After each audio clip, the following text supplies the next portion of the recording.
Evil exists, but God doesn't create it. What? No, come on. How does that work? Well, let's look at the analogy of the sun.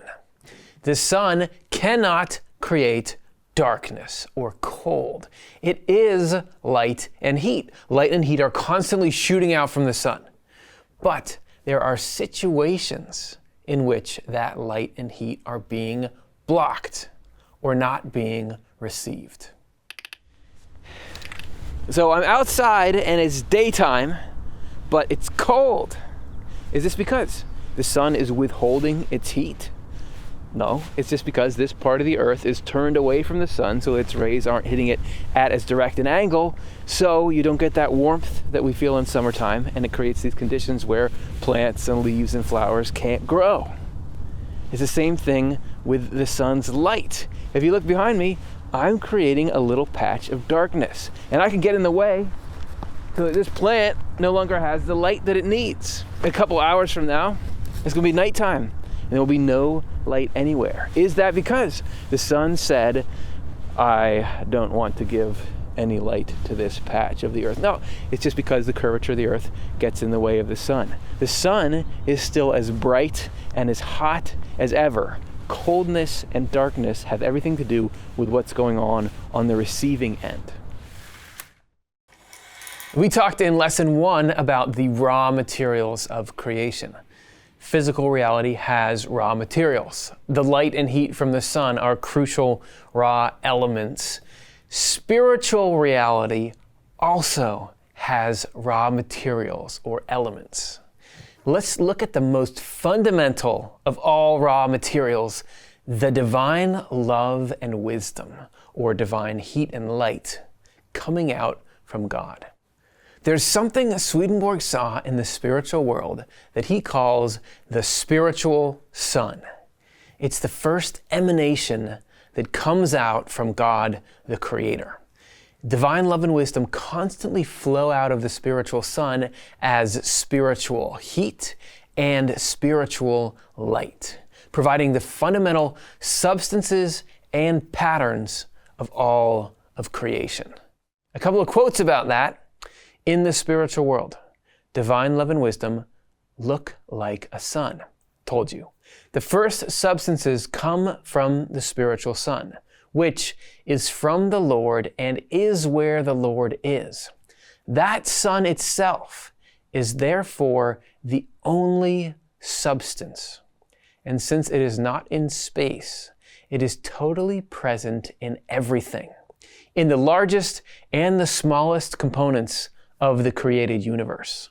Since that sun is the first and only substance that gives rise to everything, it follows that it contains infinitely more things than we can see in the substances that arise from it. Pure love and wisdom can't create evil any more than the sun could create darkness and cold. Spiritual darkness and cold, which are what we call falsity and evil, come from a blockage or a non-receptiveness of what is constantly flowing out from God. Evil, harmful intentions and actions is a result of refusing to receive and use God's constant love and wisdom in the way those resources were intended to be used. Divine love puts out heavenly feelings of love and compassion, or all possible good feelings. Divine wisdom puts out all possible true thoughts about how to put love and compassion into form and action. God's love and wisdom provide the raw materials for all feelings and thoughts, and so are the source of all thoughts and feelings. Everything we think and intend, and therefore everything we say and do, flows in from the only fount of life. And yet, that one fount of life, the Lord, is not the cause of our thinking things that are evil and false. But how do we reconcile that with places in the Bible that seem to say the opposite? Okay, but why then do some passages say that God did create evil? I'm thinking particularly of Isaiah 45, verse 7, in which God says, I form the light and create darkness.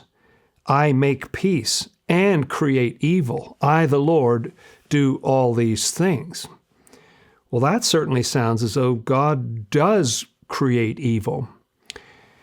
Swedenborg says in looking at a passage like this, there are two things that we can use to try to see whether we're reading this correctly or not.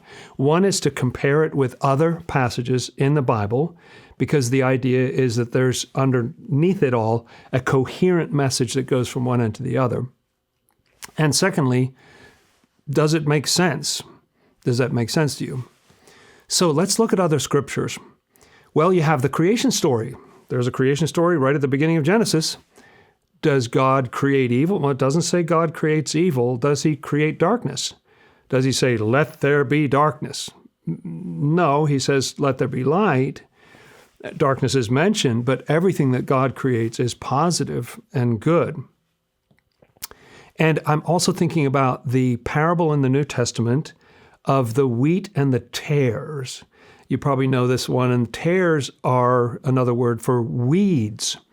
In that parable, a person who obviously represents God plants all this wheat, and then while people are sleeping, an enemy comes and sows these weeds.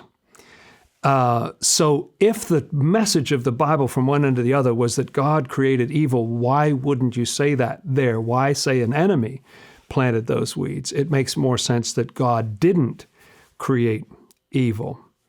Something also that's important to realize is that Scripture speaks according to appearances. In other words, often its depiction of God involves things like vengeance, and sometimes God even seems petty or angry, rageful, and so on, punishing. And yet, we're very clearly taught that God is love. So the way you solve those is to actually say that this is written according to how God seems to us, particularly when we're in negative states. This is not a statement about how God is in God's own essence. And when you turn to does it make sense, well, let's think about the wheat and the tares. Is there any gardener on the face of the earth who says, well, I got my vegetables in, but I didn't plant the weeds until late. I'm worried that they're going to be small this year. Your whole job as a gardener is trying to get rid of the weeds and let the good things grow. What would God be doing if God had created, I think there needs to be more pain, or shouldn't we have more war and violence? In the creation story, who is it who comes up with evil? Isn't it a decision that Adam and Eve make, not something that God did? And it's an enemy in the parable of the wheat and tares that comes up with this. So we have freedom. We've been given that as part of the overall divine design. But God is managing the whole thing. So I think the underlying message of Isaiah 45, verse 7, is that God gave us freedom, and we came up with something called evil, and yet God is still in charge of the whole thing. Let me give you another example of things that make sense to me. That if you lived in a world of pure darkness, would you even have a word for dark? You wouldn't even know you were in the dark. It's when light comes along that you realize what the darkness is and how dark it is. So when the Scripture says, I form the light and create darkness, doesn't that make sense that after the light comes along, then you have a category, then you have a name for it? The same would apply, would it not, to peace and evil? If you've lived in nothing but evil your whole life, maybe you don't even know it's evil. But if peace comes along, then you start to see, oh, wait a minute, evil is actually evil. So in that sense, the Scripture is true, that God has a hand in that creation of our awareness of darkness and evil. And I want to read you a passage from Love in Marriage. The Creator of the universe divided the good things and the truths that go with them, and similarly the bad things and the falsities that go with them once they had sprung up. Let me hit pause and say they weren't there all along. They sprang up later. It goes on. He divided each and everything in the spiritual world into types, varieties, and particular kinds, and he gathered all good and true things together in heaven and all evil and false things in hell, and arranged the latter diametrically opposite to the former. In the natural world, he has divided and does divide the good and true things and the evil and false things in people, and thus the people themselves. So God ensures that once we've come up with something called evil, he allows it to exist but holds it in a kind of balance so that we can see it, so that once evil manifests, we have the option of recognizing it for what it is and turning instead toward goodness. So to recap, the sun cannot make cold or darkness. It only makes light and heat. Swedenborg says God is like the sun, only sending out love and wisdom, or goodness and truth. Any lack of those things are due to some dysfunction on the receiving end. But wait, if there are only good feelings and true thoughts flowing out from God, how does that turn into harmful feelings and lies? How exactly does divine goodness turn into evil? In Lesson 3, we'll zoom in and learn more about that process.